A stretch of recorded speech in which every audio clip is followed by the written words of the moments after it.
명절 연휴 잘 보내셨습니까?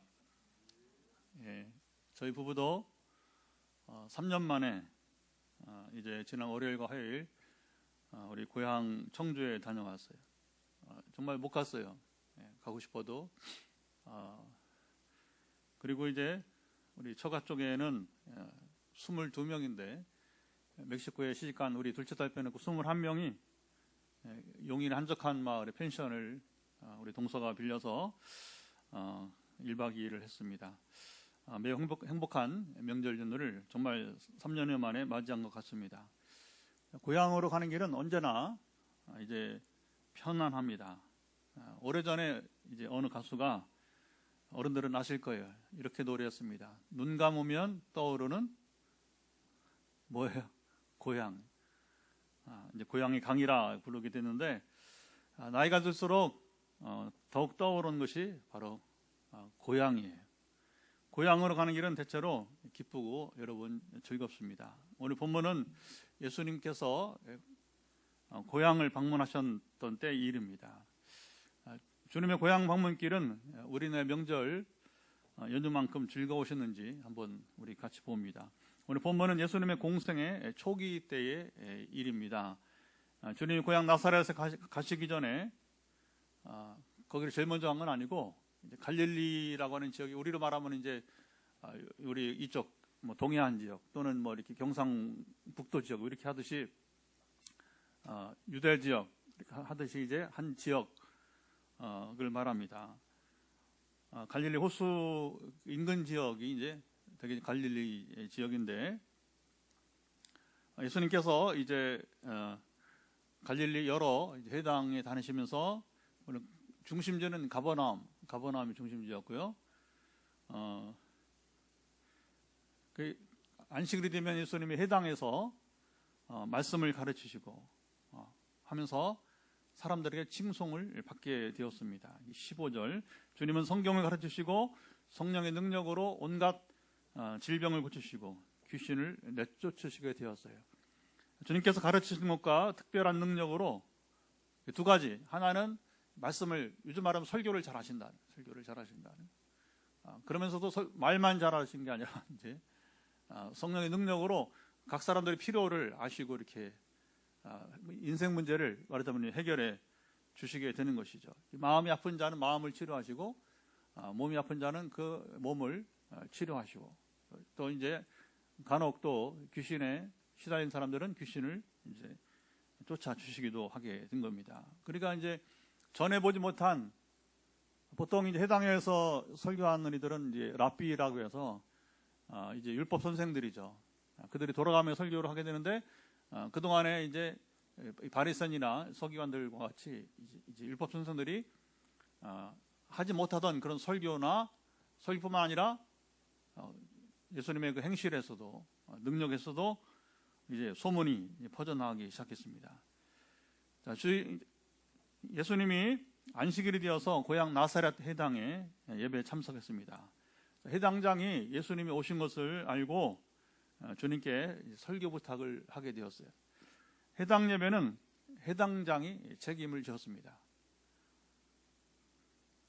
그래서 회당장은 신뢰할 만한 사람, 신뢰할 만한 이제 랍비가 오면 설교를 이제 부탁을 요청을 하게 된 것이죠. 자, 주님이 이사야 61장 1절 이하를 읽으시게 되었습니다. 지금처럼 한간으로 된 이렇게 우리가 펼칠 수 있는 게 이게 코덱스라고 하는데 이렇게 한 장 안에 넘기는 걸 코덱스라고 그래요. 코덱스. 이제 이런 책이 아니고 옛날엔 책이 없었잖아요. 그러니까 이제 두루마리로 이렇게 똘똘 마른 두루마리로 이제 되어 있는 그 성경이었습니다. 보통 안식일이면 유대교 예배에서는 율법의 말씀과 그 다음에 예언서의 말씀을 하나씩 읽고 설교를 하게 됐는데 해당장이 넘겨준 말씀을 예수님이 읽으시고 설교를 하시게 되었습니다. 21절 이제 설교 시작이 되었어요. 예수님은 이사야가 예언한 메시아의 사역. 그래서 이제 여기 본문 앞에 18절 19절 보면 잘 나타나 있습니다만은 메시아가 오시면 이제 어떤 일을 하신다고요? 포로된 자에게. 자, 먼저 가난한 자에게 복음을 전하시고 그리고 포로된 자에게 자유를, 눈먼 자를 다시 보게 하고 눌린 자를 자유롭게 하고 주의 은혜의 해를 선포하는 것이다. 이 이사야의 예언이, 중요한 것은 600년 전에 있었던 이사야의 이 예언 말씀이 바로 이제 오늘 여러분의 귀에 응하였다 선포해서요. 자, 이것은 무슨 말입니까? 지금 나사렛 해당에서 예배를 드리는데 그 예배에 앞에 설교하고 있는 이가 바로 주님이 바로 뭡니까? 메시아라고 하는 사실을 본인이 예수님 스스로 선포하시게 된 것입니다. 자, 고향 사람들이 주님의 설교를 들으면서 은혜를 받았고 놀랍게 여겼습니다. 자, 마가복음 6장 2절 보면 이렇게 표현합니다. 많은 사람이, 나사렛 해당에 참석했던 많은 사람이 듣고 놀라 이르되 이 사람이 어디서 이런 것을 얻었느냐. 자, 이 사람이 받은 지혜와 그 손으로 이루어지는 권능이 어찌미냐. 그러니까 전에 보던 예수가 아니라고 하는 거죠. 그러니까 이 예수께서 지금 그 하시는 설교를 들어보니까 이런 면이 있었냐, 이 사람이 이런 지혜와 능력이 있었냐, 이렇게 이제 이렇게 웅성거리게 되는 것이죠. 그리고 그 권능까지, 능력까지 말입니다. 자, 얼마 전까지 봤던 예수의 모습이 아니었기에 사람들이 깜짝 놀라게 되었어요. 자, 예수님이 다른 곳에서 사역을 하실 때와 별다른 차이가 없이 순탄하게 예배가 진행되어 왔습니다. 그때 누군가 이 사람이 요셉의 아들이 아니냐 이렇게 소리쳤습니다. 22절. 자, 이후에 특이한 것은 왜 요 말, 요셉의 아들이 아니냐 하는 그 말을 후에 군중들이, 이 청중들이 냉랭하게 반응이 변했습니다. 그들의 냉랭한 태도를 보시고 주님은 선지자가 고향에서는 환영을 받는 자가 없느니라 이렇게 말씀하셨습니다. 왜 나사렛 고향 사람들이 주님 말씀을 듣고 그들이 놀라운 기적을 보면서 은혜를 받다가 이렇게 반응을 했을까요? 또 예수님은 고향 사람들 태도를 보시고 실망하여서 또 이런 말씀을 여러 번 하셨습니까? 예수님은 고향 나사렛에서 자신이 이사야 61장 예언한 메시아이심을 바로 안식일 해당 예배 가운데 이제 드러내고 말씀하셨습니다. 사실은 이후에는 또 주님이 잘 얘기 안 하세요. 여기 대해서. 초기 사역에서 고향에서 유독 이제 자신이 메시아이심을 자신이 이제 600년 전에 예언했던 바로 이제 그분임을 이렇게 드러내시게 되었다고 하는 것입니다. 나사렛 사람들이 주님의 설교와 기적을 행하신 것에서는 반감을 갖지 않았는데 1차적으로 자신이 이사야가 예언한 메시아라는 말을 들은 후에는 강한 반감을 그들이 나타나게 되었어요. 주님은 다른 곳이 아닌 자신의 성장 과정을 여러분 알고 보아온 고향 사람들 앞에서 메시아이심을 여러분 드러냈습니다. 주님은 자신을 믿고 영접하지 못하는 나사렛 사람들에게 엘리야 시대 이야기를 말씀하셨어요. 엘리야 시대 3년 6개월 동안 비가 오지 않았어요. 여러분 어느 나라나 3년 반 동안 비가 오지 않으면 물이 고갈되잖아요, 그렇죠? 요즘도 우리나라도 보면 우리 섬 남해나 서해 섬 지역이 상당히 이제 물이 부족한 것 같아요. 그래서 이제 상당히 단수를 하고 아주 여기 또 육지에서 이제 생수를 많이 또 이렇게 가져가고 이렇게 그래서 추위도 힘들고 지금 오랜만에 또 겨울다운 겨울이 돼가지고서 추위도 있고 또 그 다음에 이제 물이 부족하니까 이제 목사님들이 이제 이렇게 SNS에 이렇게 올리니까 알죠. 사진도 올리고 하면서 참 물이 참 부족하다고 지금. 그런데 여러분 3년 반 동이나 비가 내리지 않고 흉년에 들었을 때 얼마나 어려웠겠습니까? 이 어렵던 때에 엘리야 선지자가 돌보았던 과부가 있었어요. 주님은 이스라엘에 많은 과부들이 있었는데 그들이 엘리야의 돌봄 받지 못하고 오직 한 과부가 돌보받았는데 그 사람 출신 어디라고요?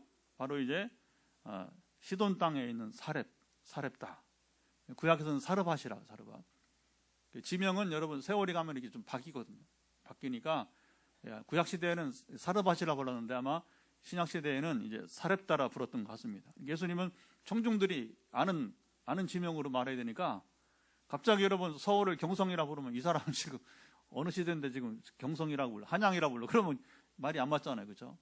예수님은 그냥 그 시대에 맞게 사르밧이라 하지 않고 사렙다라고 했습니다. 사렙다의 한 과부가 은혜를 입게 되었어요.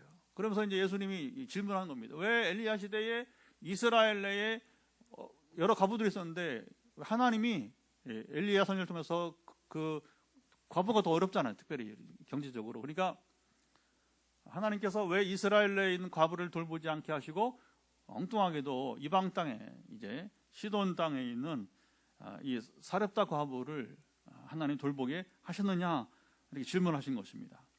이어서 예수님은 엘리사 시대 이야기를 했어요.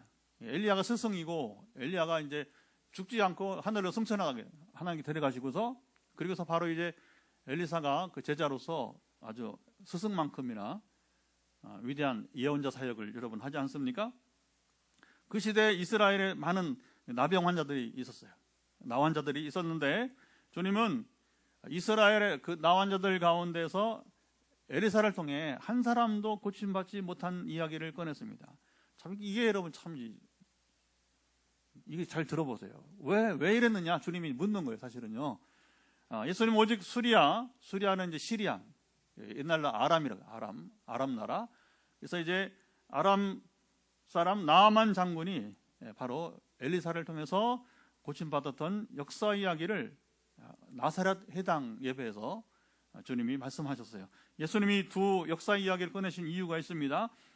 예수님 말씀을 듣고 나사렛 사람들이 반응을 보이기 시작했어요. 좋은 반응이었겠습니까?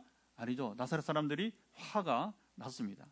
그들은 주님께 상당한 반감을 나타냈어요. 주님은 이 말씀을 하시면 그들이 화를 낼 것을 사실은 아셨습니다.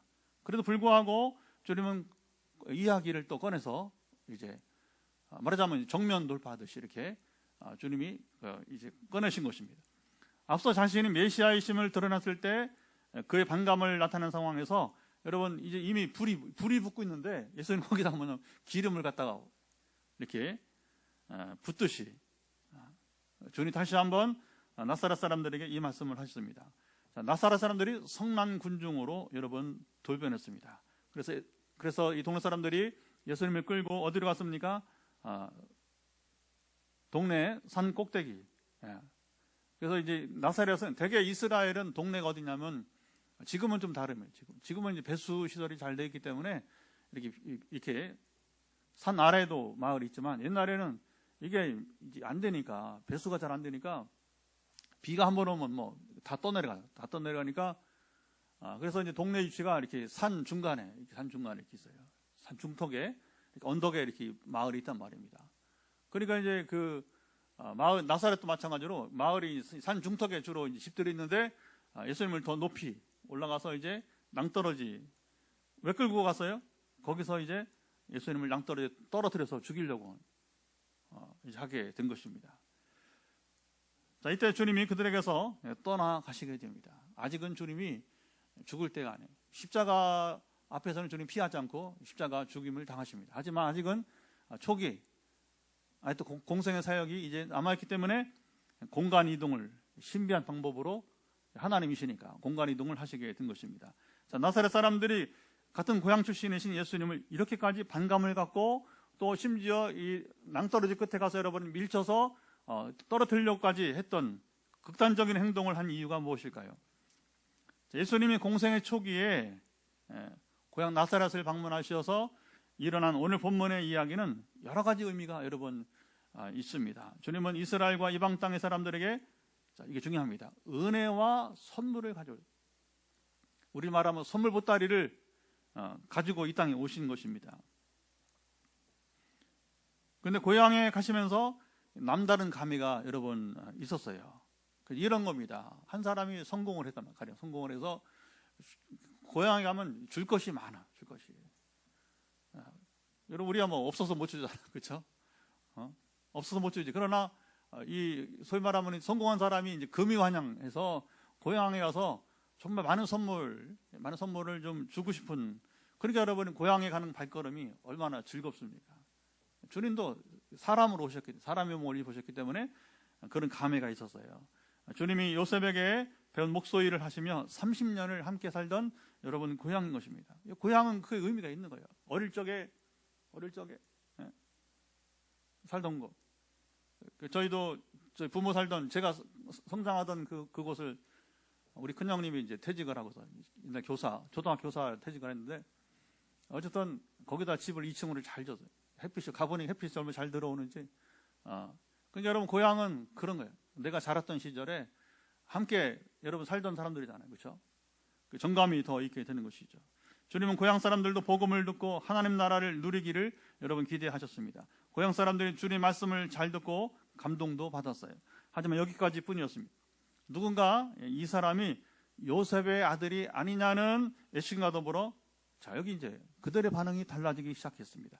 마태복음 13장 55, 16절, 이는 그 목소의 아들이 아니냐? 그 어머니는 마리아, 그 형제들은 야고보, 요셉, 시몬, 유다라 하지 않느냐? 그 너희들은 다 우리와 함께 있지 아니하냐? 그런즉 이 사람이 이 모든 것이 어디서 났느냐?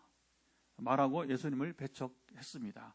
주님 말씀처럼 선지자가 고향에서 환영받기가 쉽지 않았어요. 주님은 선지자가 자기 고향과 자기 집 외에는 존경을 받지 않음이 없다고 말씀했습니다. 자, 주님의 말씀 보면 주님의 고향 사람들 이렇게 자기가 가서 아무리 선물을 주고자 해도 이렇게 반응할 것을 아셨습니다. 보통 사람들은 이렇게 반응을 하면 어떻게 합니까? 그게 위축돼 버려요. 그렇죠? 당황하죠. 이 사람들 보게 내가 자기들이 얼마나 좋은 것을 줄 수 있는데 이렇게 함부로 나를 대하지? 여러분 위축될 수 있는 거예요. 주님은 당당했어요. 예수님은 다른 곳이 아닌 고향에서 자신이 메시아이심을 밝히셨습니다. 참 이게 여러분들 놀라운 겁니다. 다른 곳에 갔으면 조금 이렇게 그 저항이 덜했을 거예요.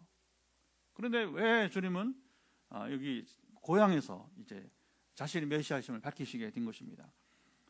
진리의 말씀이 선포되고 사람들이 받아들이려면 선입견과 편견이 여러분 이제 없어야 하는데, 고향 사람들은 주님을 잘 알았기에 다른 지역 사람들보다 주님을 믿기가 더 어려울 수 있었습니다. 고향 사람들은 우리는 내가 누구인지 안다고 선언했어요.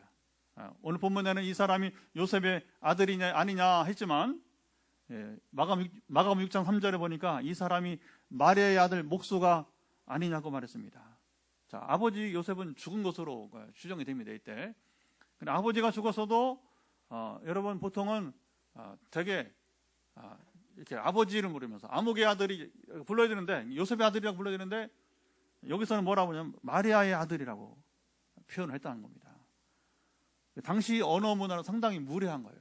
비록 아버지가 돌아가셔서 보통 이게 이제 유대교도 우리처럼 아주 문화가 아주 굉장히 완고합니다. 완고한데 예의 범절이 중요한 거예요.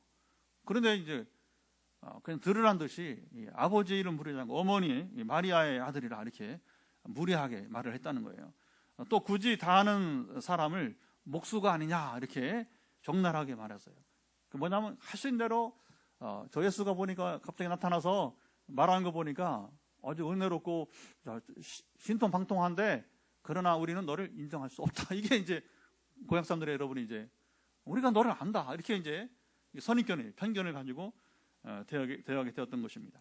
나사렛 사람들은 우리는 이미 예수의 형제들과 자매들이 누구인지를 알고 지금도 그 형제들이 이제 함께 이 동에 살고 있다. 그런데 예수 내가 메시아라고 말할 수 있느냐 이렇게 이제 따지게 된 것입니다.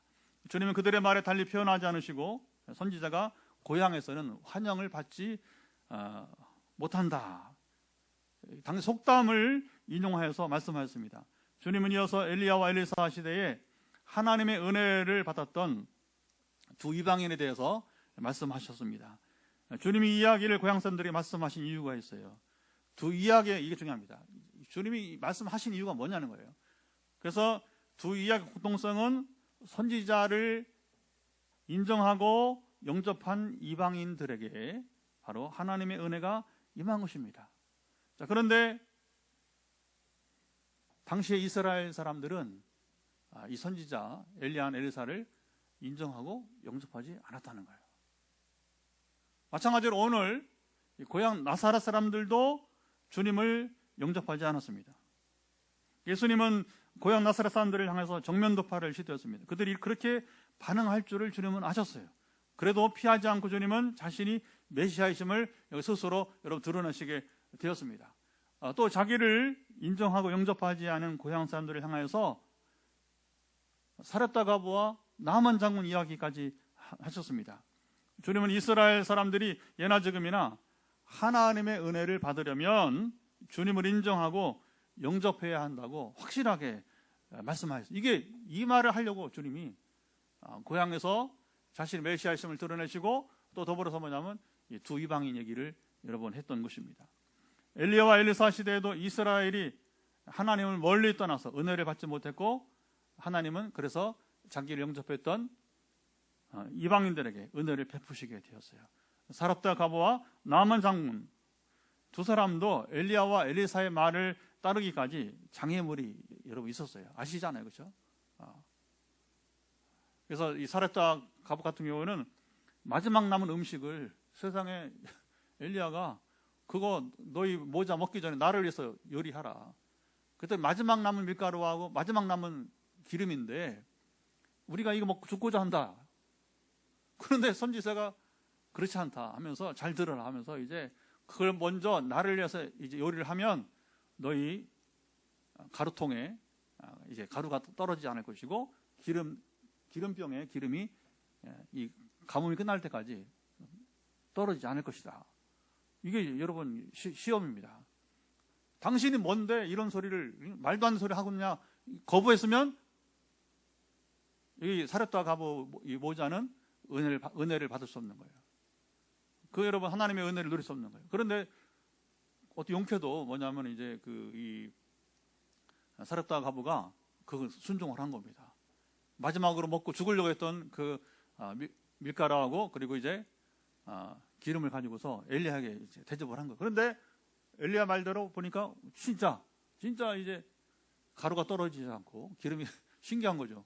마치 여러분 옛날에 그 만나처럼 그리고 오병이어 기적처럼 하나님께서 여러분이 순종하는 자에게 양식을 3년 6개월 가뭄 때에 그 은혜 누가 받았냐?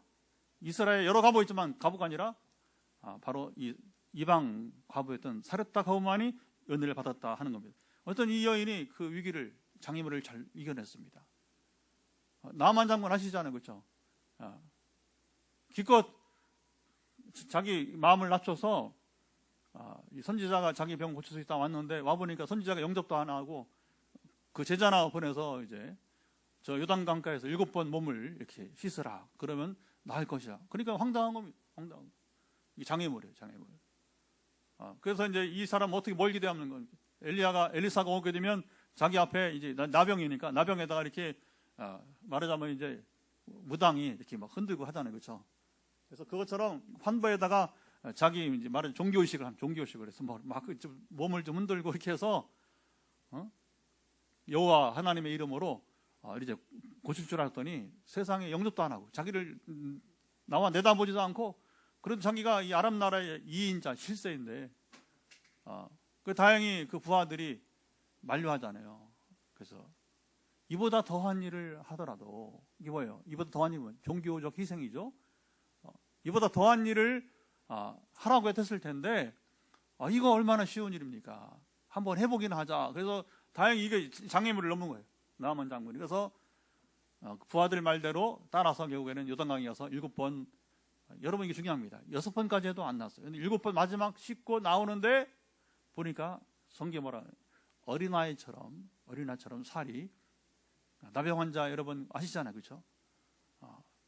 문둥병이 사라져 버리고 어린아이처럼 피부가 회복이 되었다 하는 것입니다. 오늘 본문에서도 주님이 일부러 고향을 찾아서 은혜를 베푸시고자 했지만 그들은 거부하고 말았어요. 나사렛 사람들은 예수님 말씀을 거부할 뿐만 아니라 산 낭떠러지 주님을 떨어뜨려 죽이려까지 했습니다. 하나님의 은혜는 사렙다의 과부와 그리고 나아만 장군과 같이 선지자의 말을 듣고 순종할 때 임합니다. 예수님은 이 두 사건을 나사렛 고향 사람들에게 전하며 아쉬운 마음을 주님이 아쉬운 마음을 여러 번 전하셨어요. 주님은 나사렛에서 아무 권능도 행하실 수 없어 다만 소수의 병자들에게 안수하고 고치셨고 그들이 믿지 않음을 이상하게 여기셨습니다. 마태는 오늘 본문, 자 이게 중요합니다. 마태복음에는 오늘 이 사건을 편집을 하는데 어떠하 났냐면 여러분 잘 아는 씨 뿌리는 비유 그 마지막에 이 사건을 여러분이 이제 편집을 여러분 했습니다. 무슨 말이에요? 왜 마태는 그 씨 뿌리는 비유 뒤에다가 여러분 이제 오늘 이 본문을 배치했을까요? 이게 중요한 겁니다. 사람들이 복음을 받아들이는 데에 마음에 따라 열매를 달리하는데 나사렛 사람들은 무슨 말이에요? 좋은 기회를 놓쳤다 하는 겁니다. 이게 중요합니다. 나사렛 사람들은 여러분 이제 주님의 그 은혜를 거부했을 뿐 아니라 심지어 주님을 죽이려고까지 했어요. 자, 예수 그리스도의 구원 사건은 오늘도 그를 인정하고 영접하는 자들에게 여러분 임합니다. 그래서 요한복음 1장 12절 보게 되면 너무 잘 알아서 같이 한번 외워볼까요? 영접하는 자, 시작. 영접하는 자, 곧 그 이름을 믿는 자들에게는 하나님의 자녀가 되는 권세를 주었으니. 여러분 이게 영접하는 자에게 하나님의 자녀가 되는 권세를 여러분 주셨다고 하는 것입니다. 하나님은 사렙다 가브나 나아만 장군에 같이 잘 들으세요. 어떤 종교의식이나 그리고 여러분이 이제 희생을 요구하지 않으십니다. 하나님의 말씀을 믿고 순종하기만을 원하사. 이게 중요합니다. 나사렛 사람들이 주님을 인정하고 영접했다라면 얼마나 큰 하나님의 은혜를 여러분 그들이 받을 기회가 있었어요. 정말 주님은 그 선물 보따리를 엄청나게 풀어주려고 했어요. 다른 어떤 지역보다 주님은 이 고향에 와서 정말 푸짐한 선물을 주시기를 원하셨던 것입니다. 이번에 고향을 방문하면서 큰 형수님이 이제 살아계신데 저희 나이차가 많아요. 제가 막내 늦둥이 같아가지고 어머니 같아요. 82세. 제 큰 누나가 80세. 그래서 이제 위에 어른들이죠, 완전히. 뭐 누나, 뭐 형이 3년 전에 처음으로 불교 신자 완전히 철미한 가도 뭐 항상 뭐 그냥 그래요. 어려워요. 저도 어렵고 3년 전에 이제 몸이 이제 안 좋기 시작했어요. 처음으로 기도를 받으시더니 이번에는 주님을 영접하시게 되었습니다. 할렐루야. 이번에 고향 방문에 정말 제가 기뻤던 게 바로 그거예요. 또 여러분 가족이잖아요. 가족이니까 또 연세가 많아지고. 근데 이제 예상치 않던 말씀을 하시더라고요. 큰 형수님이 이제 친정 이제 형수의 친정에 100세 넘게 사셨던 어른이 있었는데 친족이 그 어른은 늦게 신앙생활을 해가지고 아시죠? 뭐 주일을 성수를 꼬박꼬박 하면 잘 다녔대요. 그 얘기를 하시더라고요. 형수 입에서.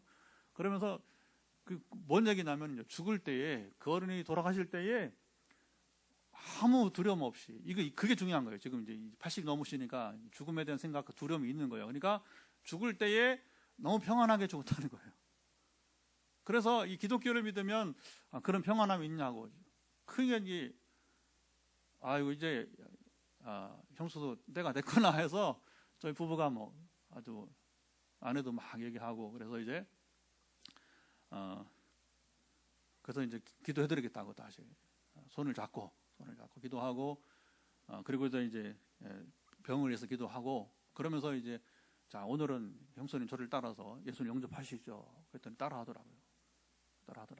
예수님을 구주와 하나님으로 이제 주는 그리스도시사 살아계신 하나님의 아들이니까 구주로 영접을 하시더라고요. 앞으로 이제 제가 주기적으로 이제 전화기도 하면서 완전한 이제 구원에 이르기를 여러분 기도해 주시기 바랍니다. 복음은 그런 거예요. 억지로 안 돼요. 절대로 안 됩니다. 그러나 어느 때가 되어서 하여튼 간에 하나님께서 기회를 주실 때, 기회가 주실 때에 주님을 인정하고 여러분 영접하는 자에게 이런 복음은 우리가 놀라운 축복이 될 수 있는 것입니다. 오늘 말씀을 나누면 우리의 마음은 어떻습니까? 여러분은 주님을 인정하고 영접하셨습니까? 고린도서 5장 16절 우리가 이제부터는 어떤 사람도 육신을 따라 알지 아니하노라.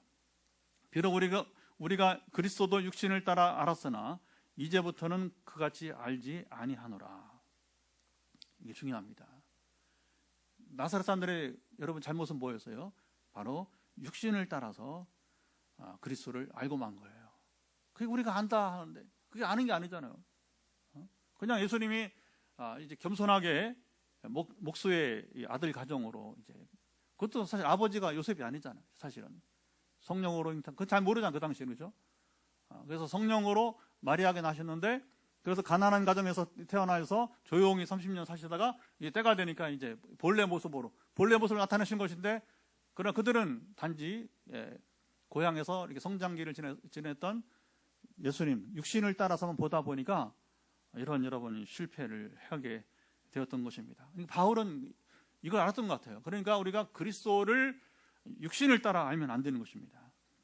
사도 바울이 이 말씀은 누구든지 그리스도 안에 있으면 새로운 피조물이라고 선언하게 됩니다. 우리가 여러분 편견을 다 버리고 선입견을 다 버리고 여러분 주님 안에 계셔요. 그리스도 안에 있으면 그때부터 우리가 새로운 피조물이 될 줄을 믿습니다. 나사렛 사람들은 예수님을 육신을 따라 알므로 그를 알지 못하고 도리어 죽이려고까지 했던 것입니다. 하나님 오늘도 자기를 인정하고 영접하는 자에게 은혜를 베푸십니다. 우리가 하나님의 말씀을 믿고 순종하는데 방해하는 편견과 선입견을 모두 버리고 복음을 누릴 수 있기를 바랍니다. 오늘 우리에게 중요한 거예요. 바로 복음을 우리가 누리며 사는 거예요. 근데 왜 못 누리냐 했을 때는 우리 눈을 지금 가리고 있는, 그렇죠? 방해하는 것이 있다는 거죠. 그래서 우리가 그 장애물을 아까 이제 사렙다 거부처럼 또는 나아만 장처럼 용케도 잘 이겨내요. 극복을 하면 우리 얼마든지 기회가 올 줄을 믿습니다. 우리 다 같이 일어나 찬송하면서 주님을 인정하고 영접하고 큰 은혜를 받을 수 있도록 기도했으면 좋겠습니다. 나의 안에 거하라. 함께 찬양을 해보죠. 나의 안에 거하라.